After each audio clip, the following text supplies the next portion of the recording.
C'est clair, il faut donc dire halte tout simplement à la violation des droits du patient. Le Bénin travaille donc à atteindre cet objectif.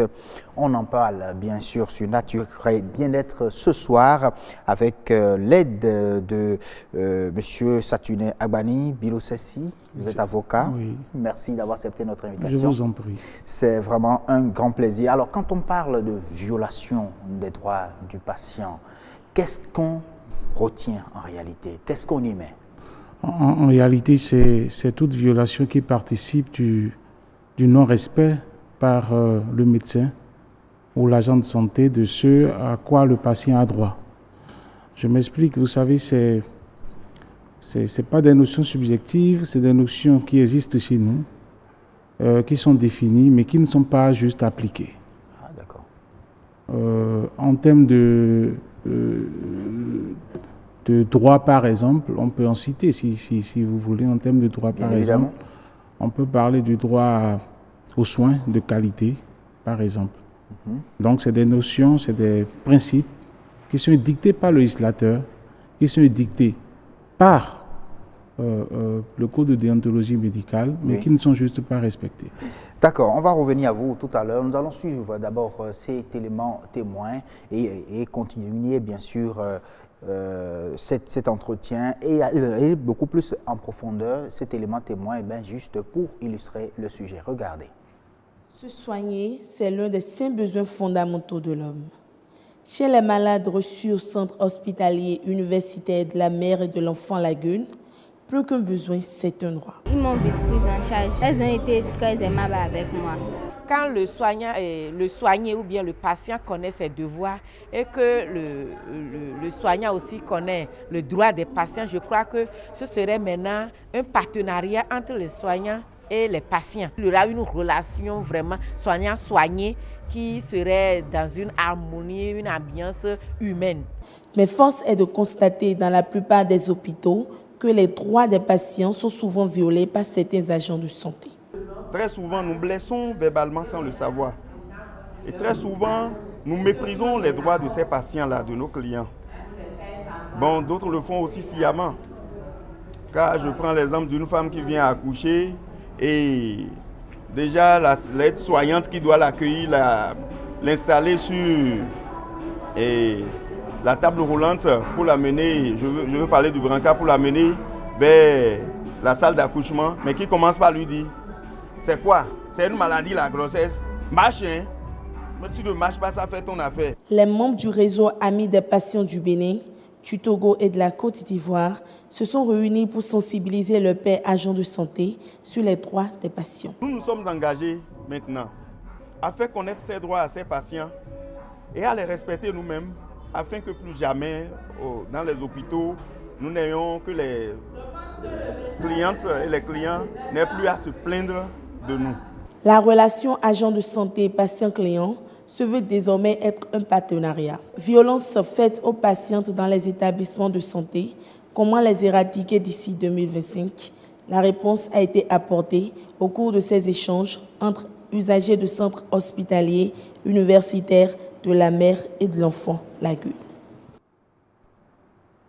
Alors, M. Agbani, est-ce possible de mettre fin à ces violations-là au Bénin? Non, en fait, ce n'est pas mettre fin. C'est déjà qu'il faut démarrer une lutte contre ces pratiques et pour aboutir à leur disparition progressive de notre quotidien. De notre quotidien. Donc, mettre fin, c'est pas... Il faut démarrer la lutte. Il faut démarrer véritablement une lutte contre ces violations. Et ça dit qu'il n'y a vraiment pas de lutte, il n'y a vraiment pas d'organisation qui participe, qui déclenche une lutte contre ces violations-là au Bénin. Non, le problème se pose aux deux niveaux. D'abord au niveau du patient, qui ignore totalement ses droits, mais également au niveau du médecin, qui d'abord ignore aussi ses obligations. Mais ça s'apprend dans les écoles de médecine, n'est-ce pas? Je ne sais pas si ça s'apprend dans les écoles de médecine, mais vous savez, il faut que le médecin soit véritablement imprégné de son droit, de ses obligations vis-à-vis du patient. Et vous savez, la pratique a montré que dès que vous devenez médecin, dès que vous commencez par exercer, vous ignorez certaines choses. Okay. Ou alors vous n'avez peut-être pas eu le temps d'assimiler certaines choses, ou alors certaines choses ont fait défaut en ce qui concerne le droit médical. En ce qui concerne le droit médical, puisque le droit médical regroupe tout ce dont je parle. Alors, donc, il faut que le médecin maîtrise ses obligations, mais il faut également que la population, que le patient puisse connaître ses droits. Et c'est à ce niveau qu'il y a un travail à faire en amont, avant de penser à l'éradication de ces pratiques. Alors, est-ce qu'il y a vraiment des lois qui... Alors, il y a des lois. Il y a des lois. Contrairement à ce qu'on peut croire, il y a des lois. Vous avez d'abord le droit à la santé, c'est un droit universel. Vous vous référez aux tests internationaux, vous allez voir, c'est un droit universel. Même dans la Constitution, à l'article 8, le constitutionnaliste l'a clairement défini. Très bien. Alors, quand vous prenez la loi portant code de déontologie, la loi numéro 73-14 du 8 février 1973 au Bénin, cette loi a édicté des droits vis-à-vis des patients. Vous avez par exemple l'article 2, où il est dit que le respect de la vie humaine et de la personne constitue en toutes circonstances le devoir primordial du médecin. Ça veut dire quoi? Ça veut dire que le médecin se doit d'observer un certain comportement vis-à-vis du patient. On peut se référer également à l'article 3, à l'article 4, qui parle de ce que le médecin ne doit soigner que dans des conditions qui puissent permettre d'octroyer aux patients de meilleures qualités de soins. Ça dit, je viens dans un hôpital, je constate que vraiment tout est sale. On me donne peut-être un lit qui n'est vraiment pas couvert avec un matelas complètement délabré, parce qu'on observe souvent dans oui, mais c'est de ça que je parle. C'est de ça que je parle. C'est-à-dire, c'est l'ignorance des tests. C'est l'ignorance des tests. Vous avez l'obligation faite aux médecins, par exemple, d'observer le secret médical. Et est-ce que dans notre pays, le secret médical est véritablement observé? C'est des questions qu'il faut se poser. Quand vous allez dans un hôpital et que le registre de tout le monde est ouvert au public et que on peut consulter un registre et voir le nom d'un patient et voir la pathologie, ça pose des problèmes. Mais alors, comment le patient dénonce le médecin qui ne respecte pas ses droits?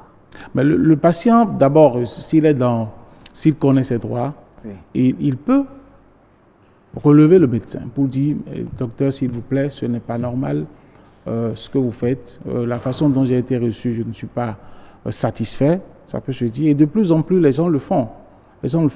Vous allez observer que la tendance aujourd'hui, c'est de ramener le phénomène ou de ramener ce qu'on a vécu sur les réseaux sociaux. Ça, c'est un autre aspect du problème. Parce qu'on n'est pas satisfait, on veut que tout le monde sache qu'on a été victime d'une faute ou d'une erreur médicale. C'est une autre.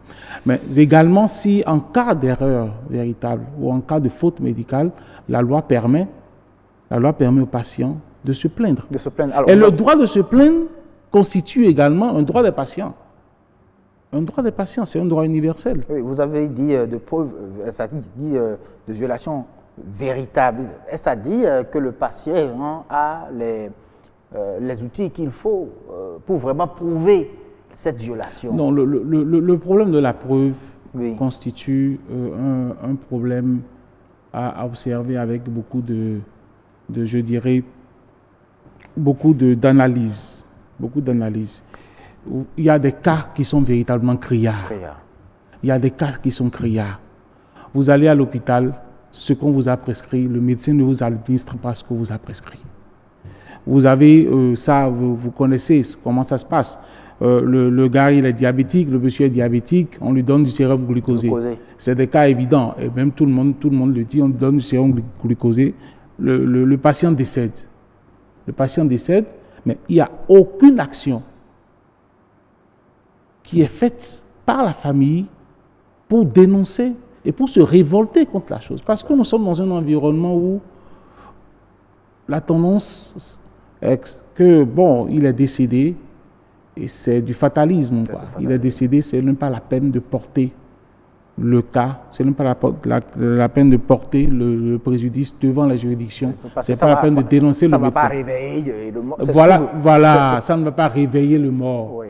Ça ne va pas réveiller le mort. Bien, pourtant, vous allez observer que les sociétés se sont développées parce qu'à des moments donnés, les gens ont saisi les juridictions, parce qu'à des moments donnés, les gens ont su revendiquer leurs droits. Voilà. Merci beaucoup à vous, Monsieur Bilosesi Saturnin Agbani. J'espère que vous serez avec nous très prochainement pour qu'on puisse approfondir la question, parce que quand on parle de droit médical, c'est vraiment large, c'est vraiment grand. 13 minutes ne suffiront vraiment pas à en parler de long en large. En tout cas, si déjà d'être venu et de déjà ouvrir cette discussion, on aura le temps d'aller un peu plus en profondeur. Avec plaisir. Merci beaucoup à vous. Merci à vous et à également. très bientôt. Oui, merci.